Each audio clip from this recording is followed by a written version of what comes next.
Neil here from the Death in Ice Valley team. I'm joined by Marit, my co-host, and we're delighted to have with us Emil and Catherine, whose fascinating research allowed us to make the latest episode. We're all in different parts of the world at the moment, but we wanted to digitally regroup to talk a little bit more about the work we've all been doing and our thoughts on the Isdal woman case going forwards. So Emil, Catherine, welcome. Thanks for joining us. Could you start by telling us how your interest in Anna Hogarova and Angelina Celeste originally came about? My interest started, it was very broad in the beginning. I was drawn in by a work colleague who encouraged me to listen to the Death in Ice Valley podcast, and that confused me a little bit at the start, but the title, and then I slowly became interested, and then became focused on one individual and followed that through. And yourself, Emil, where was the point of departure for you? I'm not sure I remember exactly anymore, but I think sometime, almost 10 years ago, maybe 2012 or something, I remember reading an article in English about this story, and I don't know where that came from at that time. But then I know I saw it a few years after that, and it was when the BBC put out an article. They had a reporter who I think went to Bergen and maybe talked to Marit and ended up writing this great article in the BBC that partly just through how it was written, I thought really caught my attention. And then, that was 5 years ago. So I found my way from there to the NRK site and found they had a great series of articles and, eventually some videos while they were sort of documenting this search. And I thought that was just, it hooked me. I was super engaged by that. Did part of you think, well, maybe I can help crack this? I'm not sure I would go that far. I think it's extremely tantalizing. I mentioned that to you before for a lot of reasons. I love languages, and there's so many language hints and clues in this story. And it's a huge amount of history about a part of the world I don't know anything about. So it's just this massive opportunity to learn. I don't think I had a lot of expectation that it could be solved, or that somebody could necessarily find things. But I guess I was just really curious. You would hear hints of things that I didn't know what they were. So in my own case, it was mentioned the check fraud thing at some point in the article and in the podcast. And then, if you go look at the Norwegian newspapers, you get more information on what they were talking about then. And then from there, they mention a certain gang by name, and you just kind of want to know who are those people, what were they doing? So it's very easy to follow that trail, through time and different places. So must have been quite an exciting trail to follow. And what many of our listeners have said in both of the cases of both Angelina Celeste and Anna Hogarova, there's very little on the internet about either of them. So how did you how did you go about this? You had to use different techniques, different methods. Maybe Catherine, you could start.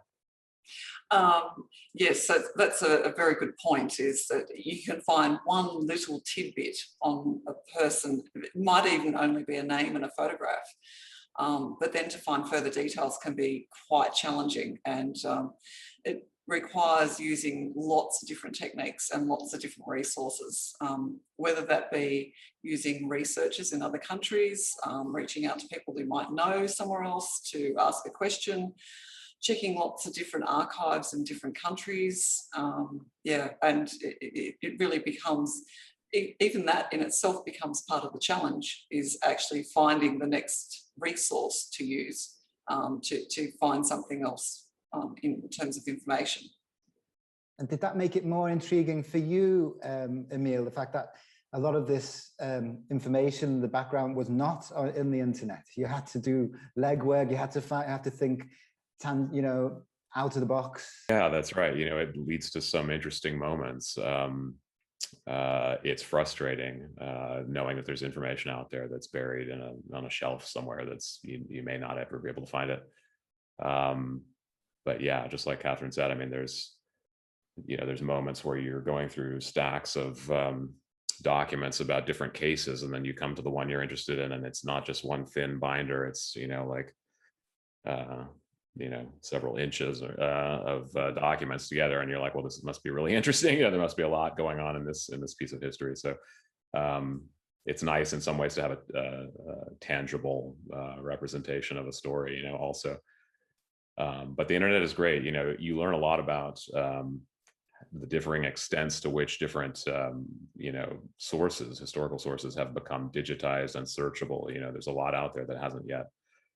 It's in varying stages. The best stuff you can search and find things, but there's stuff that's digital and not searchable, and then there's stuff that has not yet even been scanned or anything. So yeah, it's an interesting landscape to learn about. I didn't know anything about it. Both of you have in common that you have visited a lot of archives, or used a lot of archives. To visit them personally wasn't that easy for either of you, because one is in Australia, the other one in the US. But you actually, Emil, you have visited quite some archives in person, but then came COVID, and that made it even harder to work with these things, didn't it, Catherine? Absolutely. I was very excited to find Angelina, which was around about the end of February 2020, and contact the Belgian archives for further information to go on to my next step, my search. And yeah, COVID happened, and that very quickly came to a stop, and I waited for months and months and months. And so, yeah, I felt so excited when I found her, and I was finding all these little details, and then it was just slowed down enormously. And yeah, it was a real challenge to wait for so long for answers. In normal times, getting a response from an archive these days it's fairly prompt. You can get a response usually and some documents within a few weeks, but in that case it was months, and yeah, very, very slow and difficult. And was there a moment in each of your investigations where your sort of eyes lit up when you opened a dossier or an email arrived, or something came and you thought, oh, maybe this really is it, or maybe this really is the Estelle woman? Absolutely. Many times. I've lost track of how many times. I'm not sure I would say that, oh, maybe this is the Estelle woman, but I would say, oh, maybe this will answer that question that I had that was like a side question, a piece of some puzzle. Definitely a letter comes in the mail that's something that you requested, or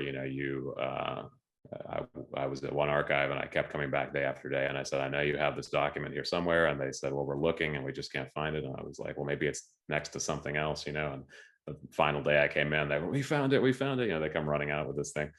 And none of this answers who the Estelle woman is, but it's all building little pieces together that you can kind of make a picture out of, because for me, it's trying to learn about that story at that time and the world they were in and all this stuff. So there's so many things to find out, lots of opportunities to get those, happy surprises that come. Yeah. And yourself, Catherine, was there a moment that sort of stopped you in your tracks? I think when I saw the handwriting, that really did actually, I don't easily get excited, but I have to say when I saw the handwriting, I was starting to think, oh, maybe this could be. And it's similar to Emil, though. I think I like part of, for me, part of it is the actual chase of the information is fun. So I actually get a great deal of pleasure out of just, looking for an answer to a question, and the thrill of finding perhaps a little bit more information sometimes is actually just as enjoyable as whether I find an answer, like if I ever make it to a final solution is only part of it. I actually enjoy the actual chase of the information. It's just as much fun for me. I quite enjoy the social history, similar to Emil. I like learning about the time period, and I become fascinated by, the things you learn along the way. Is really interesting to me. Marit, Catherine talked about enjoying the sort of thrill of the chase in these investigations, and chase could be your middle name as an investigative journalist, and especially on this case. But you've chased down hundreds of leads and received many more. What was it about these two that stood out for you? Well, the most obvious thing these two women had in common, there still are other candidates for being the Estelle woman. But what these two in specific had in common that made them extremely interesting was as easy as it was nothing about them after 1970. You know, Claudia gave voice to how hard it was to find anything on Angelina in Italy, that she was a ghost. And, you know, that's, you know, when someone's a ghost, it's really difficult to find any trace of anything of her life, which it's interesting in itself that she was so hard to find. Mm. Yeah, and for Anna Högerova, she, as Emil is saying in the episode, she's very visible in the newspapers, and so before 1970, and suddenly she's gone, and that was, of course, very interesting to us. To see why is she suddenly, she's everywhere, she's traveling around, living this glamorous life, and then suddenly we can't find her. And then Emil found that a family member reported her missing in 1974, if I remember correct. So, of course, that made it even more interesting. All this research had gone up until 1971, and you handed it over to us, and then we were able to fill in some of the story of what happened next. I mean, how did you both sort of feel when when you discovered what had happened to Anna and Angelina? I mean, getting closure on the case you'd looked into. Catherine? You do have a sense of disappointment. You know, you can't deny that there's disappointment when the trail ends. However, it's an answer, and quite often with research, especially in these type of things where you're trying to identify one person, and this is very similar to identifying biological family. There's only one answer, and there's lots of dead ends. So there's way more dead ends than there are solutions. So I'm fairly accustomed to, you know, reaching the end of a road. There is always the tinge of disappointment where you think, oh, you know, where did I go wrong? That's usually my first thought, you know, but it's still a fascinating journey, and it's a fascinating story, and I certainly don't regret any of it. If anything, just makes me more keen to have another shot. So, yeah. With both of these two women, there were certain things that we discussed, me and you, Emil, and me and you, Catherine, that didn't quite fit. But of course, there are so many things you cannot be 100% sure of. For instance, about Anna Högerova, I remember me and you, Emil, were discussing she didn't have the right height. Do you remember? There were 2 centimeters in difference, or? Yeah, I think it might have been 4 centimeters even, so a pretty substantial difference. I'm not sure exactly, but yeah, that didn't match at all. And then the fact that she did give birth, which didn't fit with at least the autopsy of the Isdal woman. And but then you had these amazing photos of Anna Högerova pointing at exact the type of woman which I at least imagine the Isdal woman would have been. And that was the thing with Catherine, the thing with Angelina Celeste. There were few photos, but you actually managed to find some, and that didn't quite fit. We discussed that, or? Yes, we did discuss that she didn't look how we thought she would look. But I find the information, like especially the sketches of the Isdal woman, there is so much room for interpretation of how she might have looked. And even the witness statements, they vary, you know, so much. And people focus, it's interesting to me when you listen and you read the witness statements, how much variation there is in them.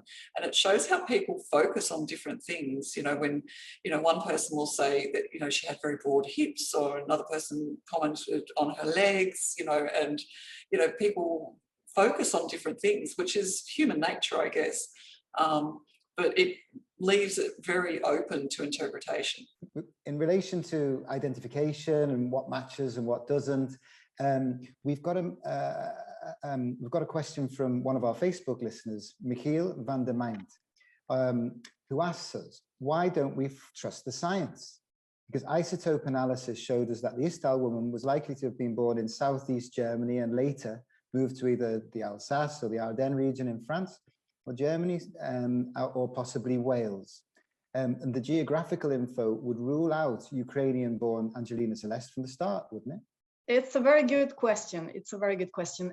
We indeed trust the science. As a matter of fact, this whole project from our side is built on science. That was the thing we worked with from the beginning, thinking, how can we come closer to solving this case by the use of modern methods and technology.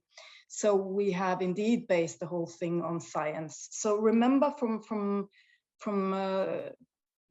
episode, I don't remember anymore, we heard earlier in an episode that one of the things we did was with the DNA, after having her DNA, we went to the absolute professionals in Innsbruck in Austria to have her haplogroup, is it called, decided, and they did a great job with her DNA, managed to find her haplogroup as a typical European haplogroup, meaning we know for sure 100% that she is, her mother line is from European descendants.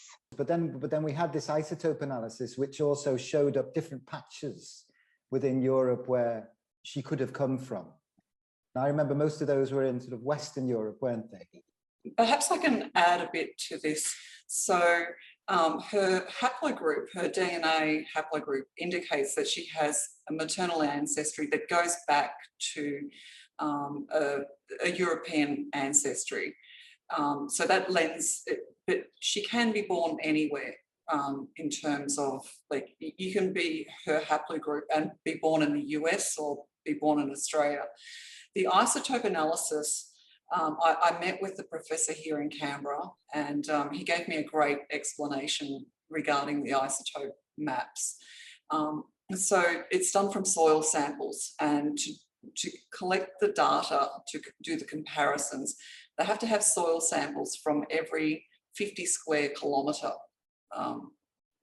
radius, and they do that across each country. Now, apparently, they couldn't produce an isotope analysis for Eastern Europe, including Russia and the Ukraine, because there aren't soil samples and there aren't the data in the databases. So they couldn't produce it. So they've done it for Western Europe, and the reason that they would have done it for Western Europe would have been that her movements indicated she was in Europe, her ancestry pointed towards Europe. So that's the probability. And the other thing about the isotope maps to understand is that it's a map of probabilities. So if we use an analogy of lightning strikes, and the heat spots represent where lightning strikes happen more often, but it doesn't mean that lightning strikes might not happen outside of those areas. So it means it's more likely she was born in those heat spots. However, she could have been born outside of them. It doesn't rule it out totally. Another factor to know about the isotope maps is that because they're soil samples and they're done from 50 square kilometre radiuses, is that if it's flat country, say Belgium, they're going to be very accurate because the soil doesn't change much in the 50 square kilometres. But in mountainous regions, so if you were in Switzerland or somewhere where it's very, very hilly and there's a lot of change in the geographic landscape, then the soil sample from 50 square kilometres can be dramatically different in that 50 square kilometres. So there is a margin of error to that as well. So they're a guide, and they're certainly very helpful, but we should only view them as a guide. May I ask the two of you, for our listeners that are in the Facebook group, many of them do research themselves. Do you have any tips for those who have come across a name and how to go about, how to get on with the research when the internet is not giving you anything, like in these two women's cases, or almost not giving you anything. Do you have any tips and tricks for others who wants to research? My tip would be never give up. There's usually a way around it. And sometimes reaching out to other members of the Facebook group is probably a good idea. And reaching out to other researchers is a tip, because usually someone has trodden your path before. So quite often, especially in the early days, I don't obviously so much anymore, but when I was first learning, I would join lots of different Facebook groups. So for instance, if I was wanting to learn about Swiss genealogy, I would join a Facebook group regarding Swiss genealogy and ask a question in the group. We are very, very lucky, I think, to be born in an age where we have the internet. I count myself so lucky. I don't know what I would do without it. And it gives us the ability to reach out and talk to so many people. We have so many tools these days, Google Translate, can't live without that. Lots of digitized books, a lot of, as Emil mentioned, a lot of the archives have a lot of digitized collections, but even if you're looking for something that's not digitized, there are lots of ways of getting to the information that you want or you need. One of my weaknesses is that I'm not quite quick enough to reach out to people. I try to take it as far as I can, doing research on the stuff that's out there already, the digitized searchable things, and you do just run into a wall at some point where there's, this is the recent past. So there are people still alive who knew someone, and then there are archivists who know where to find things that it's not obvious. Especially if it's a different country, you don't know their regulations, you don't know how they file things necessarily. So, you get to a point where you pretty much have to write to a librarian or an archivist and say, here's what I'm looking for. Do you have anything like this? And it's always surprised me how quickly they can put their hands on things, considering the huge amount of information they have. So they're super helpful, and I probably would get farther faster if I went to people quicker, rather than continuing to try to exhaust what's out there already, searchable, accessible to me individually. And either of you continuing your investigations? Do you have other leads to follow for new possibilities?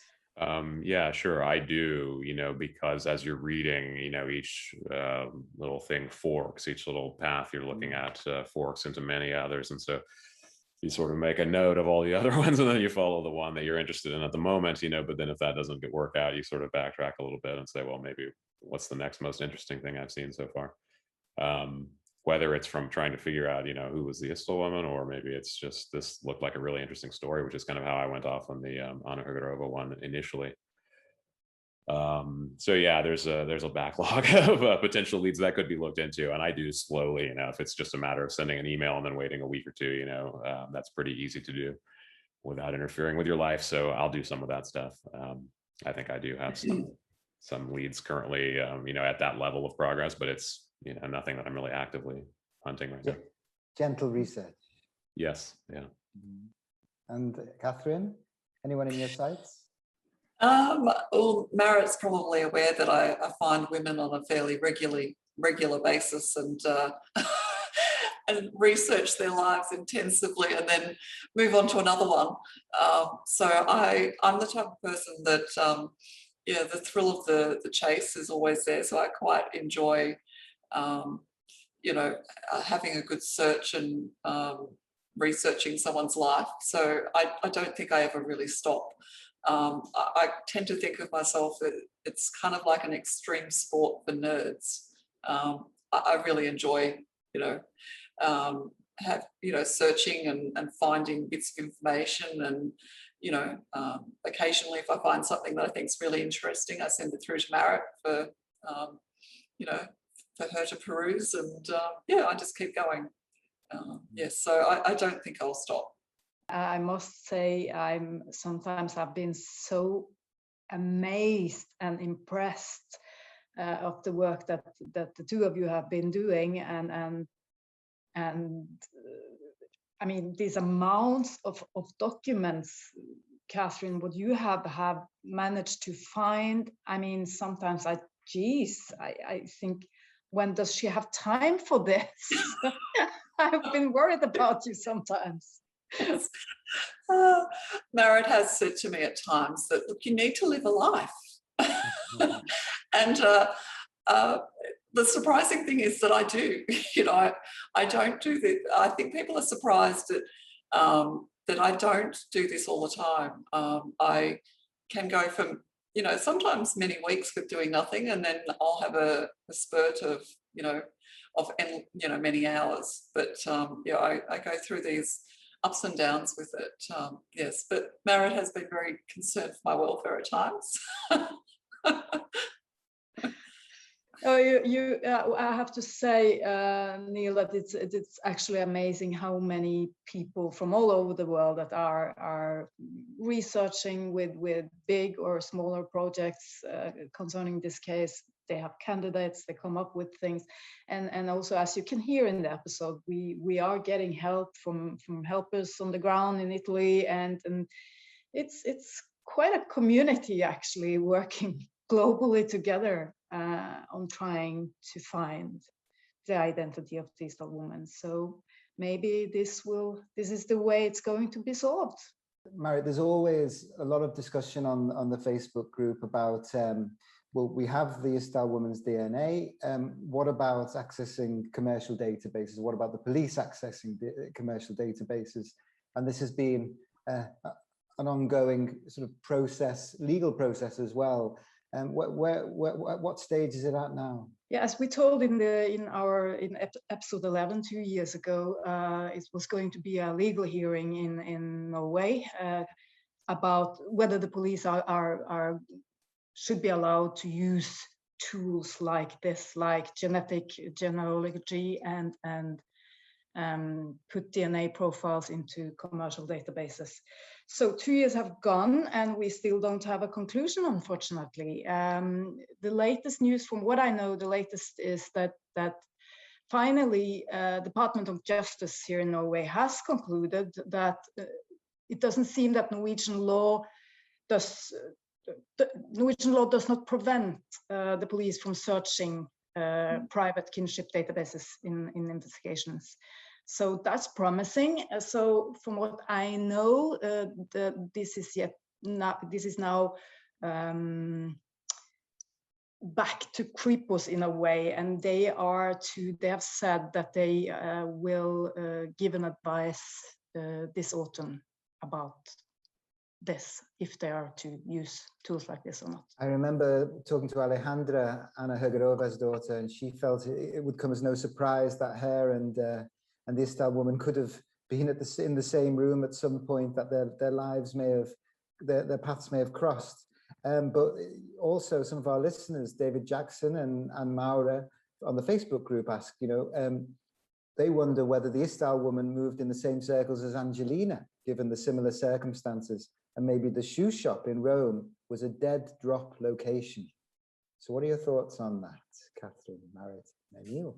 I think elements of Angelina's life, such as the locations she lived in and her movements and certain aspects of her as a person, certainly married up very well to who I think the Isdal woman could have been.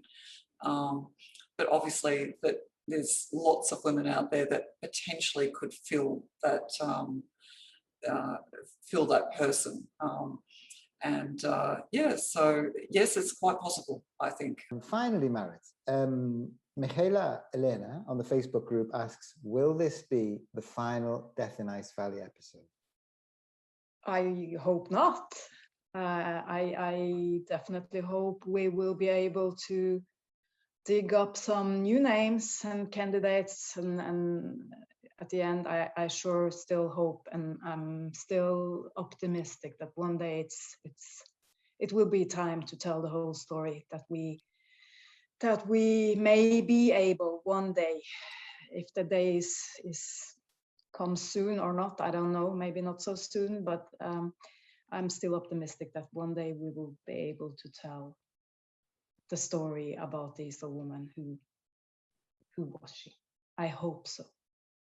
Yeah, and I think, I mean, of course, whenever we have something compelling, we'll bring it to the listeners. And I think if this episode demonstrated anything, it's how our original idea at trying to bring in the listeners to help us on the quest to find the identity of the Istar woman. It's sort of that has borne fruit. That, you know, fabulous work done by Emil and Catherine.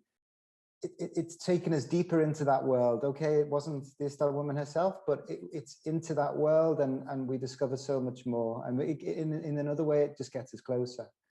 So let's hope we can build on that with other listeners' research.